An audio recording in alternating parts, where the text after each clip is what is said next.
Chapter 6 Ayra की दोस्त वंशिका। आयरा का रूम। फोन की दूसरी तरफ से आवाज आती है, हमें वंशिका बोल रही हूँ, आप कौन?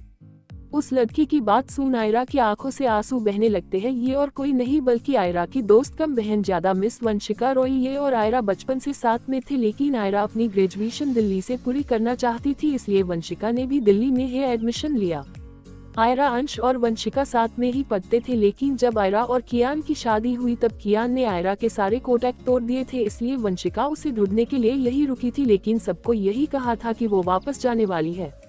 अंश भी एक दिन गलती से आयरा से टकरा गया था, इसलिए उसे आयरा के बारे में पता चला, वरना कियान के डर से वो तो घर के बाहर ही नहीं निकलती थी, और इसलिए वंशिका पिछले जन्म में और अभी भी आयरा को ढूंढ नहीं पाए थे। कुछ देर रोने के बाद आयरा अपने रुंधे गले से कहती है, शिकू। वंशिका, जो आयरा कुछ न बोलना से इरिटेट हो रही थी, वो अपना निकनेम सुन वंशिका समझ जाती है कि ये और कोई नहीं आयरा है, क्योंकि उसे शिकू सिर्फ आयरा ही बुलाती थी। वो ये सब सोच रही थी कि उसे फिर से आयरा की आवाज सुनाई देती है, जो कह रही थी, हेलो शिकू, मैं बोल रही हूँ, तेरी आयु कुछ तो बोल। आयरा की बात सुन वंशिका अपने भरे गले से कहती है, आयु, मेरी आयु कहाँ है तू, और कैसी है तू, ठीक तो है ना, और तूने इतने लेट फोन क्यों किया, और तू कॉलेज से कहाँ गायब हो गई थी?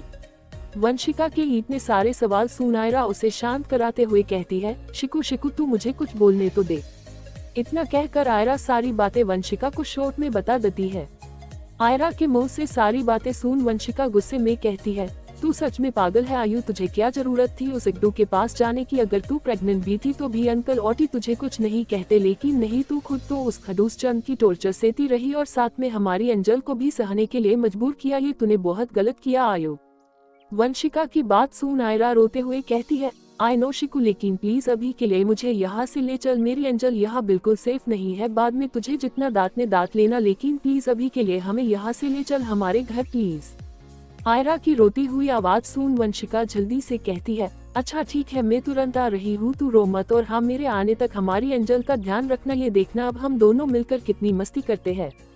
वंशिका की बात सुन आयरा हंसती है और ठीक है कहकर कॉल कट कर देती है और अपना सामान पैक करने लगती है। थोड़ी देर बाद वो एक मेड को बुलाती है, जो थोड़ी देर में वहाँ हाजिर हो जाती है, जिसे देख आयरा कहती है, संजना, क्या तुम ये बैग नीचे ले जाने में मेरी मदद करोगी? वो एंजल सो रही है इसलिए। आयरा की बात सुन वो मेड यानी संजना कहती है, ये भी कोई पूछने की बात है मैम, आप तो बस एंजल को संभालिए, हम आपके सारे बैग्स ले लेते हैं। संजना की बात सुन आयरा बस मुस्कुरा देती है। भले ही कियान ने कभी आयरा को अपनी पत्नी नहीं माना था, लेकिन घर के सर्वेंट्स हमेशा से आयरा को ही अपनी लेडी बॉस मानते थे और उन्हें नैना का असली चेहरा भी पता था, लेकिन कियान के डर से कोई कुछ नहीं बोलता था। नीचे हॉल में कियान सोफे पर बैठ चुका था, क्योंकि वो अभी भी जो कुछ भी हुआ उस पर यकीन नहीं कर पा रहा था। उसके बगल में मिसेस रायजादा बैठी थी, तो वही दूसरे सोफे पर पीयूष, नैना और उसकी माँ बैठी थी। अचानक नैना कहती है, आपको क्या लगता है मोम आयरा कियारा को लेकर कहाँ जाएगी? नैना का सवाल सुन उसकी माँ कहती है, और कहाँ जाएगी, जरूर किसी और पैसे वाले आदमी को अपने जाल में फंसाया होगा और अब उसी के पास जा। उन्होंने इतना ही कहा था कि घर के अंदर आ रहा अंश गुस्से कहता है, खबरदार, पैसों के पीछे आपकी बेटी पागल होगी, मेरी बहन नहीं, उसकी खुद की एक पहचान है, वो खुद करोड़ों प्रॉपर्टी की मालकिन है और वो अभी अपने खुद के घर ही जा रही है जहाँ उसका पूरा परिवार है। अंश को वंशिका और आयरा के बारे में ज्यादा तो नहीं, लेकिन इतना तो पता था कि वो दोनों बड़े घर की बेटियां हैं। अंश ये बात कियान को भी बताना चाहता था, लेकिन आयरा ने उसे मना किया था, क्योंकि वो नहीं चाहती थी कियान उसकी असली पहचान जानकर उसके पास आए। वही अंश की बात सुन नैना गुस्से में कहती है, आपकी कहने का मतलब क्या है, अंश में पैसों के पीछे पागल हूँ? नैना की बात सुन अंश तिरछा मुस्कुराते हुए कहता है, देखिए ओटी, अब तो ये खुद अपने मुंह से कबूल रही है, लेकिन कुछ लोगों के तो कान अभी भी बंद ही होंगे जो उन्हें ये सुनाई नहीं दिया। अंश की बात सुन नैना कुछ कहती उससे पहले ही मिसेस रायजादा कहती है, क्या तुम पेपर्स ले आए? मिसेस रायजादा की बात सुन अंश सिर्फ हाँ में सर हिलाता है। उतने में है आयरा कियू को अपनी गोद में लिए नीचे आता हुई दिखती है। उसके पीछे संजना सिर्फ एक बैग लेकर आ रही थी। नीचे आने के बाद अंश कियू को अपने गोद में लेता है और अपने हाथों में पके पेपर्स उसकी तरफ बढ़ाते हुए कहता है, ये रहे तुम्हारे और कियान के डिवोर्स पेपर। अंश की बात सुन आयरा उन पेपर्स को लेती है और एक बार पढ़कर उस पर साइन कर देती है, जिसे देख पीयूष, नैना और उसकी माँ का चेहरा खिल उठता है। तो वही अंश, मिसेस रायजादा और घर के कुछ सर्वेंट्स जो वहाँ काम करने का नाटक करते हुए खड़े थे, उनके चेहरे उदास हो जाते हैं। तो वही कियान को पता नहीं क्यों लेकिन ऐसा लग रहा था जैसे उसका कोई अपना उसे दूर जा रहा है। वो बस एकटक उन पेपर्स को देख रहा था जिन पर आयरा ने अभी साइन किए थे। तो वही आयरा साइन करने के बाद उन पेपर्स और पेन को कियान के सामने कर देती है और मिसेस रायजादा के पास जाने लगती है।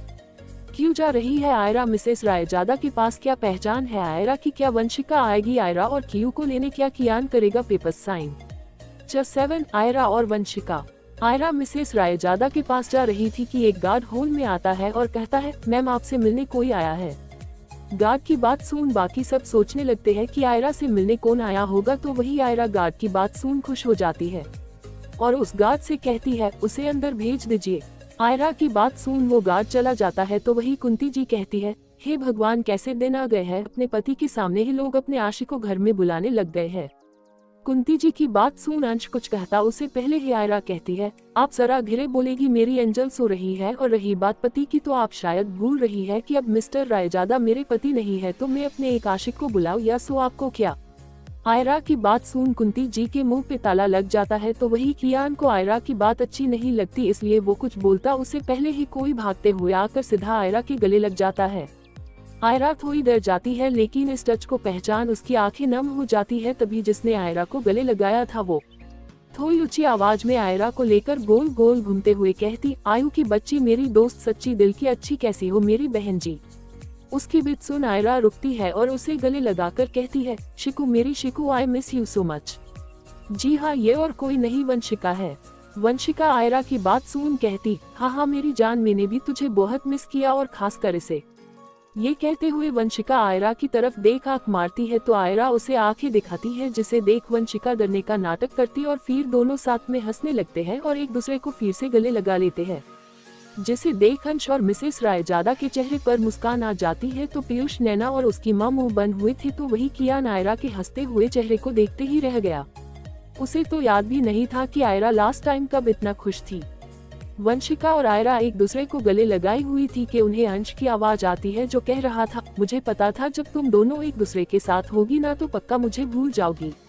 अंश की आवाज सुन वंशिका आयरा से अलग होकर उसे देखती है और फिर उसकी तरफ भाग जाते हुए उसके गले लग जाती है। तो अंश भी उसे थोड़ा ऊपर उठाकर अपने साथ गोल गोल घुमाने लग जाता है, जिसे देख मिसेस रायजादा जो आयरा के कुछ दूरी पर खड़ी थी वो पूछती है, आयरा बेटा ये लड़की कौन है जिसे मिलकर अंश इतना खुश हो रहा है? और अंश तो अपने करीब किसी लड़की को तो आने ही नहीं देता फिर ये। मिसेस रायजादा की बात सुन आयरा मुस्कुराते हुए कहती है, क्योंकि अंश को इसी का डर है, ये मेरी दोस्त कम बहन ज्यादा और अंश की फियोंसे वंशिका है। आयरा की बात सुन मिसेस रायजादा के साथ साथ बाकी सब भी हैरान हो जाते हैं, मतलब अंश की एक फियोंसे भी है जिसके बारे में उसने किसी को नहीं बताया। अपनी बात बोलकर आयरा फिर से अंश और वंशिका को देखने लगती है। तो उसे याद आता है कि पिछले जन्म में वंशिका ने कसम खाई थी कि जब तक वो आयरा को सही सलामत घर नहीं ले आती तब तक वो अंश से शादी नहीं करेगी। ये बात खुद अंश ने आयरा को बताई थी, लेकिन तब तक बहुत देर हो चुकी थी क्योंकि आयरा के ना मिलने पर वंशिका एक रात घर छोड़कर चली गई। वो कहाँ गई, कैसे गई, सही सलामत है भी कि नहीं, ये बात किसी को भी नहीं पता थी। वंशिका की फैमिली, अंश और बाकी सबने उसे ढूंढने की बहुत कोशिश की, यहाँ तक अंश कियान की भी मदद ली, लेकिन फिर भी वंशिका के बारे में किसी को कुछ पता नहीं चला। ये सब याद करते वक्त आयरा के आंखों से आंसू बह रहे थे, जिन्हें पोंछते हुए वो अपने मन में कहती है, मैं सिर्फ अपनी और अपनी एंजल की लाइफ में नहीं बल्कि जो मेरे अपने थे उन सब की लाइफ में जो मुश्किलें हैं उन्हें भी सॉल्व करूंगी। वो यह सोच ही रही थी कि उसे अंश की आवाज आती है जो कह रहा था, हमेशा की तरह इस बार भी तुम्हारी एंट्री बिल्कुल शेरनी जैसे थी मेरी शेरनी। अंश की बात सुन वंशिका कहती है, बिल्कुल, और अब शेरनी उनका शिकार करेगी जिसने मेरी दोस्त कम बहन को परेशान किया। ये बोलते हुए वो पीयूष, नैना, उसकी माँ और कियान की तरफ देख एक डेविल स्माइल करती है, जिसे कियान को तो कुछ फर्क नहीं पड़ता, लेकिन पीयूष, नैना और कुंती जी के पसीने छूटने लगते हैं क्योंकि उन्हें वंशिका की टोन डेविल टोन लग रही थी। तभी आयरा वंशिका के पास जाकर कहती है, किसी को कुछ करने की जरूरत नहीं है शिकू, मुझे बस अपनी एंजल के साथ शांति से यहाँ से जाना है हमारे घर। आयरा की बात सुन वंशिका कुछ कहती उसे पहले ही होल में कियू की प्यारी आवाज आती है जो कह रही थी, वो my god we are the famous सिगन, कहीं में कोई ड्रीम तो नहीं देख रही। कियू की ऐसी बातें सुन बाकी लोग तो कुछ नहीं कहते, लेकिन वंशिका जो कियू की क्यूटनेस और क्यूट वॉइस में खो गई थी, वो अपने होश में आते हुए आयरा से कहती, आरायु तेरी बेटी तो तुझसे भी सुपर डुपर क्यूट निकली, नीली आंखें, चबी चिक्स, बस इसके बाल भी तेरे जैसे होने चाहिए थे यार, तेरे रेशमी बालों की तो मैं खुद तुम्हारे बालों की फैन थी, लेकिन कोई बात नहीं, इसमें उसकी क्यूटनेस में कोई कमी नहीं है क्योंकि बाकी तो वो बिल्कुल तेरे जैसी है। वंशिका की बात सुन क्यू खुश होते हुए कहती है, क्या आप मेरी मम्मा को जानती हो? क्यू की बात सुन वंशिका उसे गोद में उठाते हुए कहती है, यस एंजल, आपकी मम्मा मुझे और मैं आपकी मम्मा को बहुत अच्छे से जानते हैं क्योंकि आपकी मम्मा और मैं फ्रेंड कम सिस्टर्स ज्यादा है। वंशिका की बात सुन क्यू एक्साइटेड होते हुए कहती है, इसका मतलब आप मेरी मासी हुए? क्यू के मुंह से अपने लिए मासी सुन वंशिका खुश हो जाती है और कहती है, यस क्यूट एंजल, मैं आपकी मासी हूँ। वो लोग एक दूसरे से बात कर रहे थे कि आयरा उनके पास आकर कहती है, एंजल बच्चा, मम्मा को आपसे एक जरूरी बात करनी है। क्या बात करनी है आयरा को क्यू से? क्या वो बताने वाली है सच क्यू को? क्या वंशिका देगी सबको सजा? कौन है आखिर आयरा? क्या पहचान है उसकी?